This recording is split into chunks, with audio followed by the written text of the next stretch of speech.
नमस्कार, मैं हूँ वंदना पांडे और आप कुछ गसप हो जाए में मुझे देख रहे हैं। तो जैसा कि आप जानते हैं कि कुछ नए टॉपिक के साथ हम आपके पास होते हैं और कुछ ऐसी टॉपिक की बात करते हैं जो आपसे रिलेटेड होता है, आपके घर से रिलेट करता है और ख़ास तौर पर हम हेल्थ को ध्यान में रखते हुए ही ये टॉपिक लाते हैं।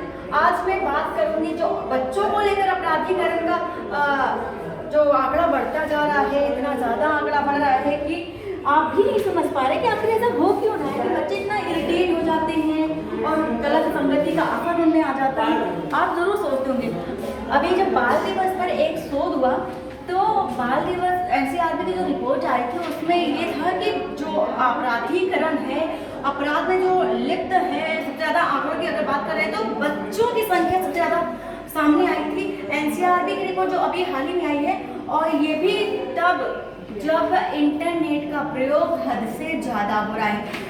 हालांकि हम ये नहीं कहते कि इंटरनेट के ज़रिए ही अपराध इतना ज़्यादा बढ़ रहा है, लेकिन ये कहीं ना कहीं सत्य भी है कि इंटरनेट का जो इतना उपयोग हो रहा है तो बच्चों में माइंड करप्ट करने का सबसे बड़ा साधन और संसाधन है।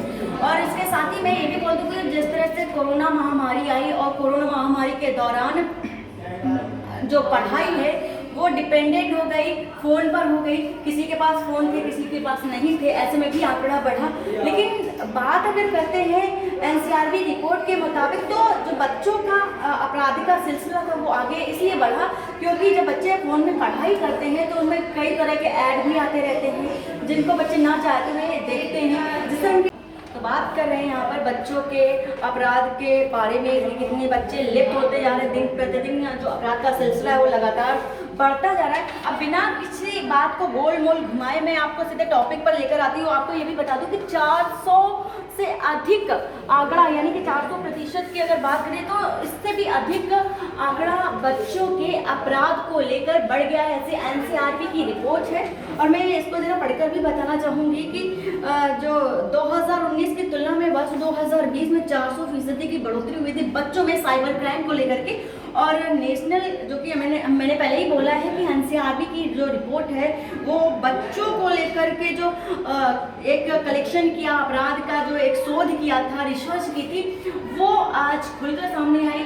और ये आया है कि जब बच्चे फ़ोन का ज़्यादा प्रयोग करते हैं, फ़ोन पर पढ़ाई करते हैं तो फ़ोन पर पढ़ाई करते समय इंटरनेट में ऐसे ऐड आते हैं, ऐसे विज्ञापन आते हैं जो ना चाहते हुए भी बच्चे स्किप नहीं कर सकते और देखना पढ़ना उनकी एक मजबूरी बन जाती है, जिसके चलते उनका माइंड करप्ट होने के चांसेस जो होते हैं वो बहुत ही ज़्यादा बढ़ जाते हैं। तो इसके साथ ही मैं रिपोर्ट ऑनलाइन मामलों को लेकर जो बताया मैंने, 842 मामलों में से 738 मामले बच्चों को ऑनलाइन शोषण का शिकार बना रहे हैं। समझ सकते हैं हम। अब 5 राज्यों में सबसे अधिक मामले ये दर्ज किए गए और उनमें से सबसे ज़्यादा मामले उत्तर प्रदेश में रहे। उत्तर प्रदेश में आप जानते हैं कि हर तरह से टॉप पर ही रहता है, चाहे वो क्राइम के रिकॉर्ड को लेकर हो या बातचीत के रिकॉर्ड में हो। तो उत्तर प्रदेश में 170 मामले हैं, कर्नाटक में 144 और महाराष्ट्र में 137 और केरल की बात करें तो 160 और उड़ीसा में सबसे कम यानी कि 71 मामले सामने आए। 400% की बढ़ोतरी कैसे हो गई ये भी मैं आपको ज़रूर बताऊंगी। एनसीआरबी के अनुसार 2019 में बच्चों के खिलाफ साइबर क्राइम के 164 मामले दर्ज किए गए थे और वर्ष 2018 में 117 और वर्ष 2017 में ही 79 के सामने आए थे और 2020 में सारे रिकॉर्ड टूट गए, जिनका आंकड़ा जो मैं आज आपको बता ही रही हूँ।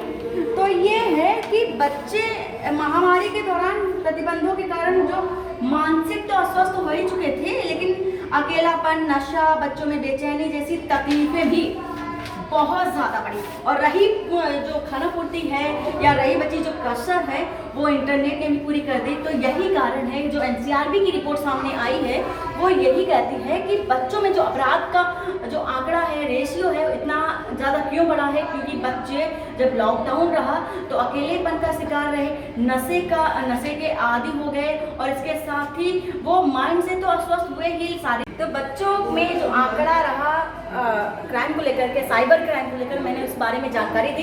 तो आप अपने बच्चों को किस तरह से सुरक्षित रख सकते हैं, फ़ोन में किस तरह से आप नज़रिया अपना बनाए रखते हैं, आप देख रेख करते हैं किस तरह से बच्चों की, ये आपकी प्रायोरिटी है क्योंकि आप पेरेंट्स हैं। तो आज की पेशकश में फिलहाल इतना ही। बाकी की जो जानकारी है, नए नए नॉलेज है, आप हमारे पेज को जरूर लाइक और सब्सक्राइब करें। कुछ गपशप हो जाएंगे, अगली नई पेशकश के साथ फिर से उपस्थित हूँ।